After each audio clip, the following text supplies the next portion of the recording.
कर्नाटक रियासती वक्फ बोर्ड के लिए चेयरमैन का इलेक्शन होने के बाद कल पहली मीटिंग होने जा रही है। 9 मई 2025 बरोज जुमा पहली मीटिंग होने जा रही है। क्या वक्फ बोर्ड के तमाम मेंबर्स इस मीटिंग में शामिल होंगे? क्या कर्नाटक रियासती वक्फ बोर्ड इत्तेहाद व इत्तेफाक का मुजाहिरा करेगा? चेयरमैन के इलेक्शन के मौके पर गैर हाजिर रहने वाले मेंबर्स क्या पहली मीटिंग में हिस्सा लेंगे? इस वक्त का बड़ा सवाल। याद रहे कि 15 मार्च 2025 वक्फ बोर्ड के चेयरमैन का इलेक्शन हुआ। एक आला तालीम याफ्ता नौजवान हाफिज कुरान इल्मी व रूहानी घराने से ताल्लुक रखने वाले गुलबर्गा की दरगाह हजरत ख्वाजा बंदा नवाज गेसू दराज के सज्जादा नशीन सैयद मोहम्मद अली अल हुसैनी उर्फ अली बाबा वक्फ बोर्ड के चेयरमैन मुंतखब हुए। अफसोस के इस पहली मीटिंग में चेयरमैन के लिए हुई पहली मीटिंग में 5 मेंबर्स गैर हाजिर रहे।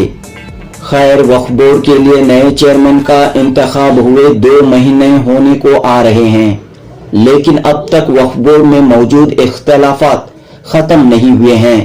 एक और अहम बात यह है कि वक्फ मिनिस्टर DZ जमीर अहमद खान और वक्फ बोर्ड के नए चेयरमैन अली बाबा के दरमियान अब तक कोई मुलाकात नहीं हुई है। हाल ही में वक्फ मिनिस्टर DZ जमीर अहमद खान ने वक्फ बोर्ड के चंद मेंबर्स के साथ बेंगलुरु के कनिंगम रोड में मौजूद वक्फ बोर्ड के मरकजी दफ्तर दारुल औकाफ का दौरा किया, लेकिन इस मौके पर वक्फ बोर्ड के चेयरमैन नजर नहीं आए। 2-3 दिन कबल मिनिस्टर DZ जमीर अहमद खान ने गुलबर्गा का दौरा किया। वहां भी चेयरमैन और वक्फ मिनिस्टर की कोई मुलाकात नहीं हुई। अवाम बिलखुसूस मुसलमानों को ये फिक्र है कि वक्फ बोर्ड में अगर इस तरह के इख्तलाफात बरकरार रहेंगे तो रियासत में वक्फ के मसाइल कैसे हल होंगे? वक्फ मिनिस्टर और वक्फ चेयरमैन के दरमियान तालमेल नहीं रहा तो वक्फ की हिफाजत और तरक्की के काम कैसे होंगे? इस तरह के कई सवालात उभर कर सामने आ रहे हैं।